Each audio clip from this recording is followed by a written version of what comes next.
Frères et sœurs, madame, messieurs, mes chers amis internautes, bonjour et bienvenue à l'église protestante évangélique Philadelphie. Ici votre bien-aimé, pasteur Célestin Zouga. Je suis toujours dans la joie de partager la parole de Dieu avec vous, mes chers amis internautes. Nous sommes toujours dans notre série de messages que j'ai intitulé Avancer. Et le titre de notre message d'aujourd'hui est affiché à l'écran. Les ténèbres ne régneront pas, car Jésus est la lumière du monde. Notre texte de base est dans Ésaïe chapitre 8, verset 23, où il est écrit que mais les ténèbres ne régneront pas toujours sur la terre où il y a maintenant des angoisses.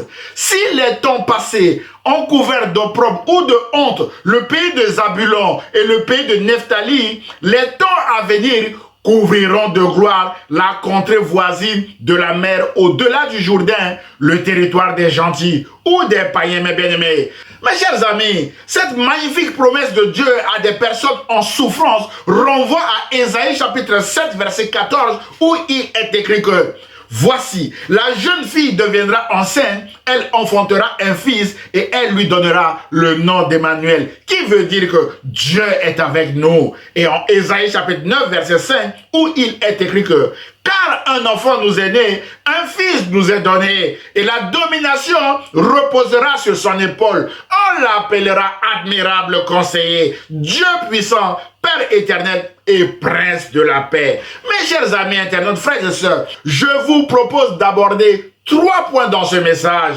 Point numéro 1, les ténèbres ne régneront pas dans votre vie, car Dieu est avec vous.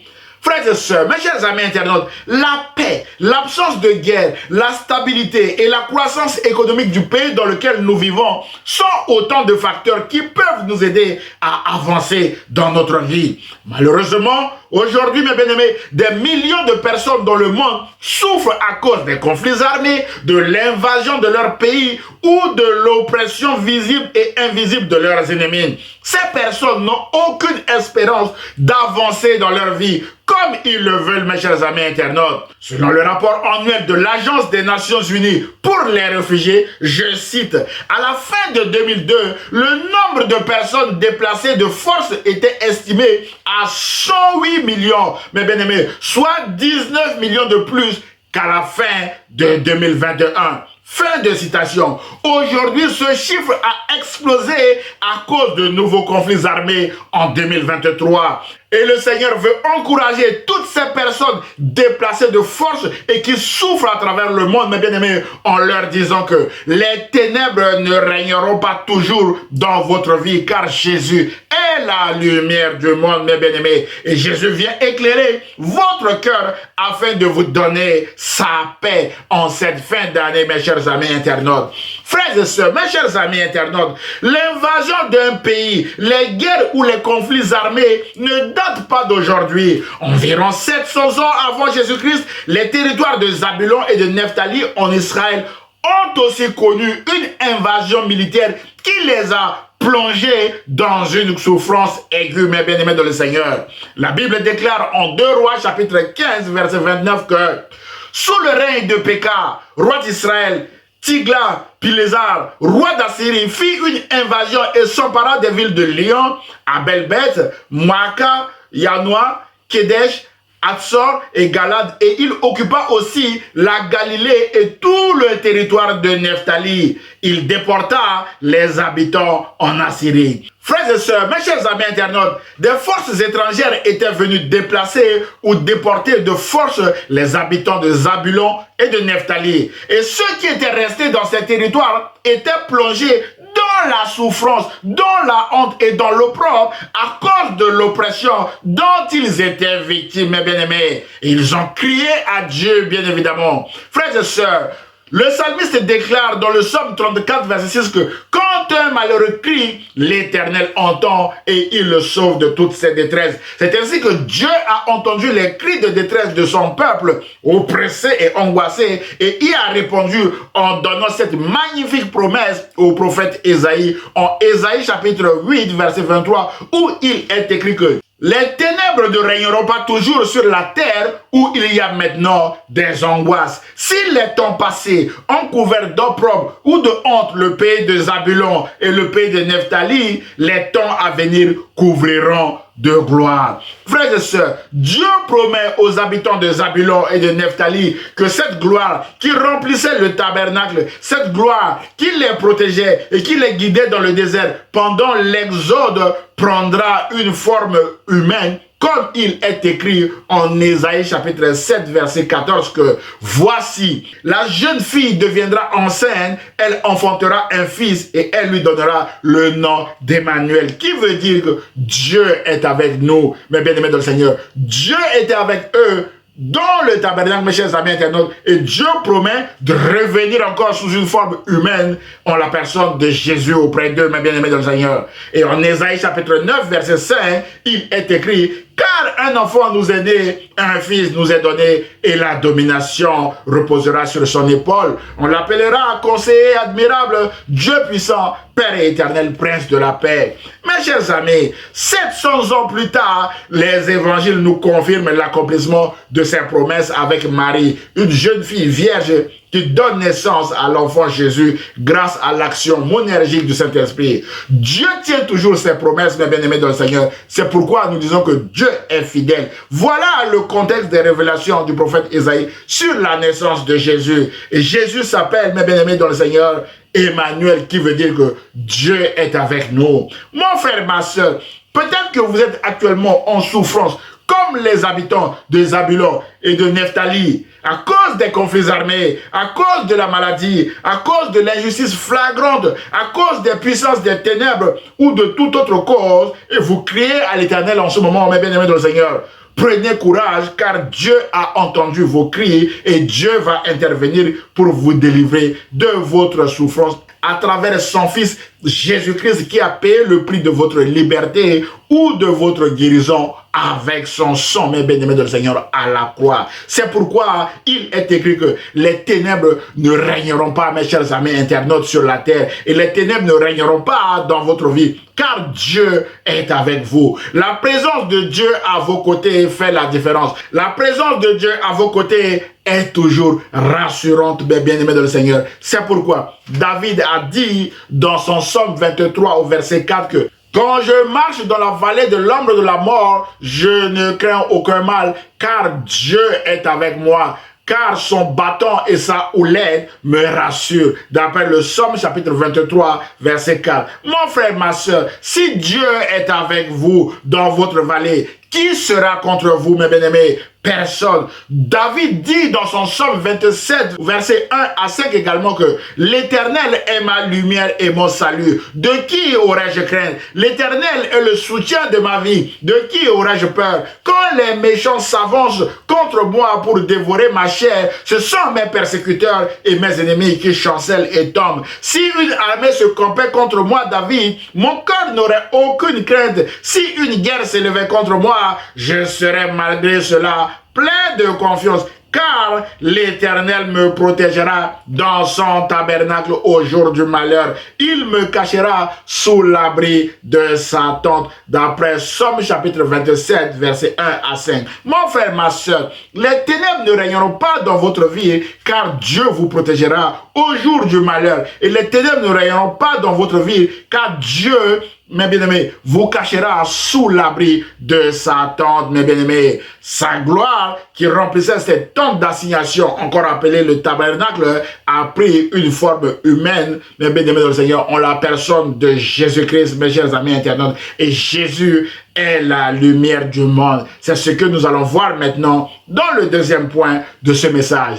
Point numéro 2, les ténèbres ne régneront pas dans votre vie, car Jésus est la lumière du monde. Frères et sœurs, mes chers amis internautes, la Bible déclare en Ésaïe chapitre 9, verset 1 que le peuple qui marchait dans les ténèbres voit une grande lumière. Sur ceux qui habitaient le pays de l'ombre de la mort, une lumière resplendit. Et cette lumière est Jésus-Christ. Mon frère, ma soeur, la promesse de la naissance de Dieu s'adressait à des personnes en souffrance, en difficulté, oppressées, opprimées, déportées, brisées, malheureux, maltraités injustement, rejetés et dont les droits fondamentaux étaient bafoués, mes chers amis internautes. Leur souffrance était aiguë à tel point qu'ils ont qualifié leur pays, mes bien-aimés, de pays de l'ombre de la mort. Autrement dit, mes bien-aimés dans le Seigneur, la mort était monnaie courante dans ce pays à cause de la souffrance. Mais la bonne nouvelle est que Jésus avait pour mission, selon Ésaïe 61, de leur annoncer la bonne nouvelle du royaume de Dieu, selon laquelle ces personnes sont importantes aux yeux de Dieu,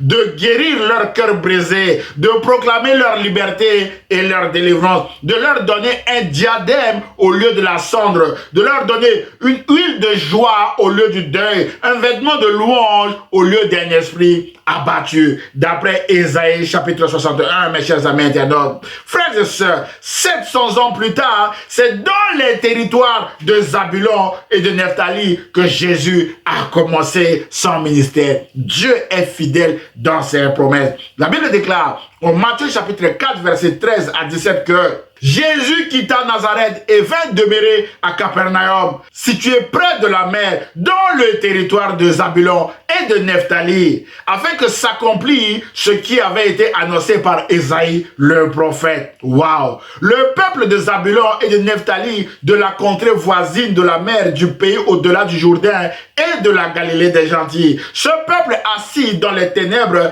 a vu une grande lumière. Et sur ceux qui étaient assis dans la région et l'ombre de la mort, la lumière s'est levée, mes chers amis internautes. Dès ce moment, Jésus commença à prêcher et à dire, répentez-vous, car le royaume des cieux est proche. Voilà l'accomplissement des promesses de Dieu, mes bien-aimés dans le Seigneur. 700 ans environ plus tard, mon frère, ma soeur, peut-être que Dieu vous a promis quelque chose, mes bien-aimés dans le Seigneur. Rappelez-vous et rassurez-vous que Dieu est fidèle et Dieu ne vous oubliera jamais, mes chers amis internautes. Mon frère, ma soeur, Jésus a dit en Jean chapitre 8, verset 12 que je suis la lumière du monde. Celui qui me suit ne marchera pas dans les ténèbres, mais il aura la lumière de la vie. C'est pourquoi, si vous acceptez maintenant Jésus-Christ comme votre Seigneur et votre Sauveur, vous marcherez désormais dans la lumière de Jésus-Christ et les ténèbres ne rayonneront plus dans votre vie. Car Jésus est la lumière du monde.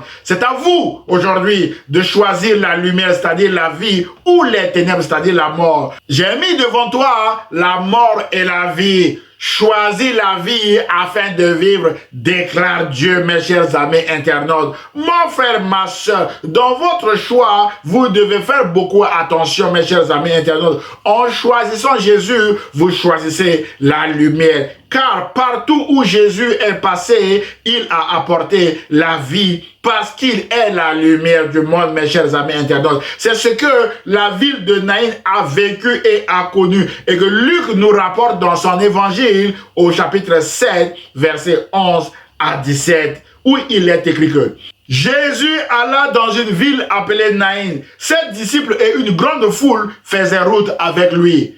Lorsqu'il fut près de la porte de la ville, voici, on portait en terre un mort, fils unique de sa mère qui était veuve. Il y avait avec elle beaucoup de gens de la ville. Le Seigneur, l'ayant vue, fut ému de compassion pour elle et lui dit, ne pleure pas, femme, car j'ai des solutions que tu n'as pas à tes problèmes. Il s'approcha et toucha le cercueil. Ceux qui le portaient s'arrêtèrent. Il dit, jeune homme, je te le dis, lève-toi. Et le mort s'assit et se mit à parler. Jésus le rendit à sa mère. Tous furent saisis de crainte et ils glorifiaient Dieu en disant, un grand prophète est apparu parmi nous et Dieu est venu prendre soin de son peuple. Cette parole sur Jésus se répandit dans toute la Judée et dans tout le pays d'alentour. Mon frère, ma soeur, peut-être que les uns et les autres sont en train de chercher à vous porter à terre. Jésus n'est jamais en retard, mes bien-aimés dans le Seigneur.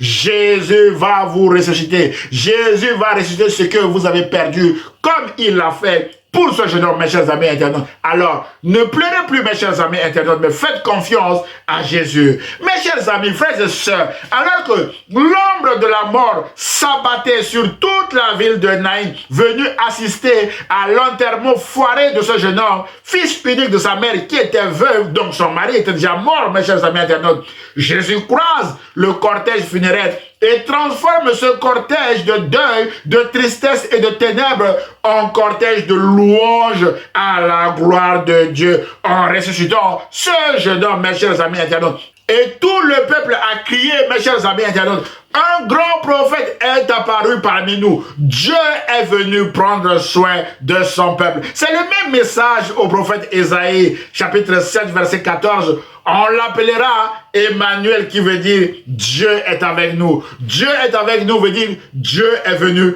prendre soin de nous. Mon frère, ma soeur, c'est encore le même message aujourd'hui. Jésus veut prendre soin de vous si vous l'acceptez aujourd'hui même comme votre Seigneur et votre Sauveur. Jésus veut entrer dans votre cœur et apporter la lumière dans votre vie si vous l'acceptez comme votre Seigneur et votre Sauveur. C'est alors que les ténèbres ne régneront plus dans votre vie, car Jésus est la lumière du monde. Mon frère, ma soeur, si vous venez d'accepter Jésus-Christ maintenant comme votre Seigneur et Sauveur, je vous dis bravo. Et j'ai une bonne nouvelle pour vous, mon frère, ma soeur. Vous êtes la lumière du monde, d'après Matthieu chapitre 5, verset 14. À ce titre, vous devez luire par vos comportements maintenant, par vos actes et par vos paroles, comme l'apôtre Paul disait aux Philippiens.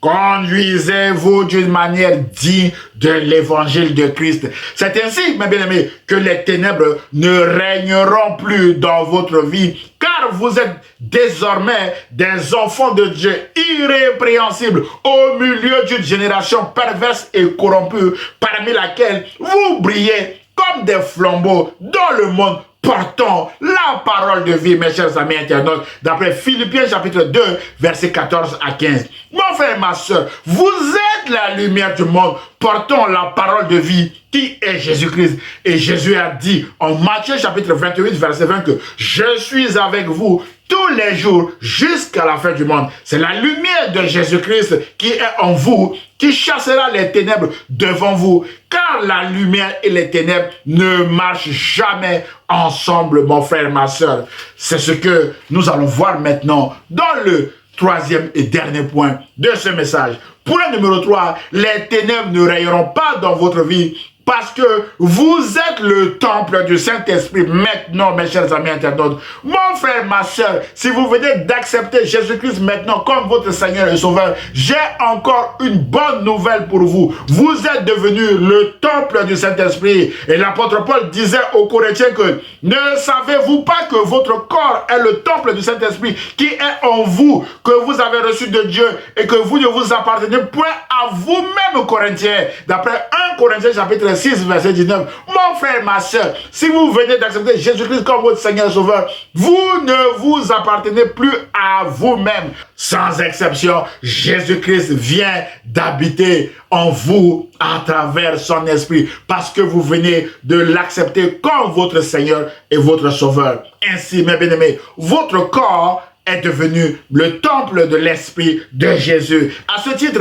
les ténèbres ne régneront pas sur votre corps ni sur votre vie parce que vous êtes le temple de cet Esprit. Vous appartenez à Jésus. Vous êtes la propriété de Jésus. Personne ne peut vous sacrifier en cette fin d'année sur un quelconque autel de Baal parce que vous appartenez à Jésus. L'apôtre Paul disait aux Galates, chapitre 2, verset 20 que j'ai été crucifié avec Christ, et si je vis, ce n'est plus moi qui vis, c'est Christ qui vit en moi. Mon frère, ma soeur, ce n'est plus vous qui vivez, mais c'est Christ qui vit en vous. Et l'apôtre Paul dit, si je vis maintenant dans la chair, je vis dans la foi au Fils de Dieu qui m'a aimé et qui s'est livré lui-même pour moi. D'après Galates chapitre 2, verset 20. Mon frère, ma soeur, la lumière et les ténèbres ne cohabitent pas ensemble et ne cohabiteront jamais ensemble. Ainsi, la lumière et les ténèbres, mes bien-aimés, ne peuvent pas cohabiter dans votre corps ni autour de vous, car la lumière chasse les ténèbres. Alors que l'apôtre Pierre était dans les ténèbres dans cette prison de honte du roi Hérode, la Bible déclare en Actes chapitre 12, verset 7 que tout à coup, frères et sœurs, il y a des tout à coup dans la vie chrétienne.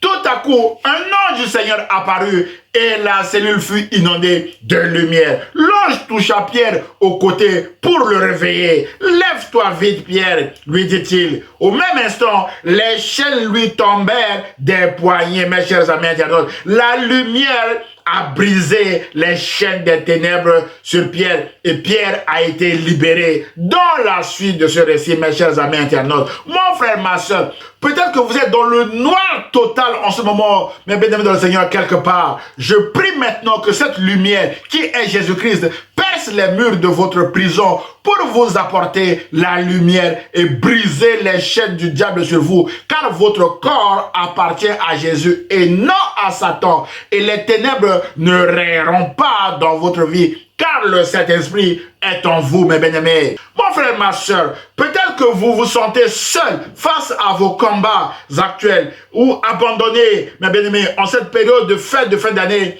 Rappelez-vous que vous n'êtes pas seul. Le Saint-Esprit est en vous pour vous consoler, pour vous protéger, pour vous défendre, pour vous guider et pour vous fortifier. Ainsi, mes bien-aimés, les ténèbres ne régneront pas dans votre vie, mon frère, ma soeur. En conclusion de notre message d'aujourd'hui, mon frère, ma soeur, nous avons vu tout au long de ce message que les ténèbres ne règneront pas dans notre vie car Dieu est avec nous. Et si Dieu est avec nous, de qui aurions-nous peur? Si Dieu est avec vous, de qui auriez-vous peur, mes chers amis internautes? Personne.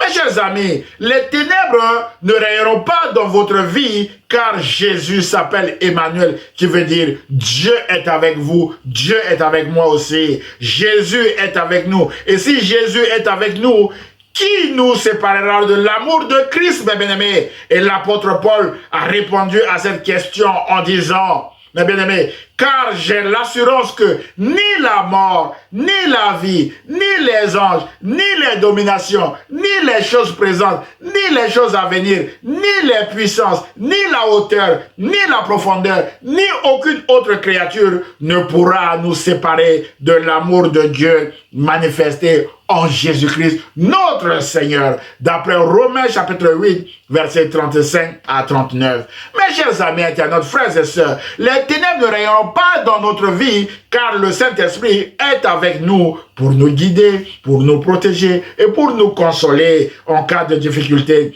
C'est pourquoi nous sommes toujours plus que vainqueurs en Jésus-Christ et nous avons toujours la paix en Jésus-Christ parce que Jésus-Christ est le prince de paix, mes chers amis. Enfin, Jésus a dit en Jean chapitre 12, verset 35 à 36 que celui qui marche dans les ténèbres ne sait où il va. Croyez en la lumière afin que vous soyez des enfants de lumière. Mon frère, ma soeur, devenez des enfants de lumière, mes bien-aimés. C'est alors que les ténèbres ne régneront plus dans votre vie. J'ose espérer que ce message vous a fait du bien. Alors, aimez-le, commentez-le et partagez-le à vos proches, mes chers amis internautes. Prions le Seigneur. Seigneur Jésus, merci de poser ta main puissante sur la vie de mon frère ou de ma soeur qui vient de regarder cette vidéo afin que les ténèbres ne règnent plus dans sa vie. Et je prie au nom de Jésus et l'Église protestante évangélique Philadelphie répond Amen. Frères et sœurs, mes chers amis internautes, si vous avez aimé le message, merci de le liker et de le partager à vos proches. Vous pouvez également m'envoyer un mail d'encouragement, vos sujets de prière, voire même des questions ou remarques sur le message à Église Philadelphie 78500@gmail.com. J'aurai le plaisir de vous répondre. N'hésitez pas de vous abonner à notre chaîne YouTube ou à notre page Facebook afin de recevoir des alertes sur nos prochains messages. À dimanche prochain à 10 h sur la page Facebook ou sur la chaîne YouTube de l'Église protestante évangélique Philadelphie. Et ce, si Dieu le veut. À très bientôt mes chers amis internautes. Je vous aime. Au revoir.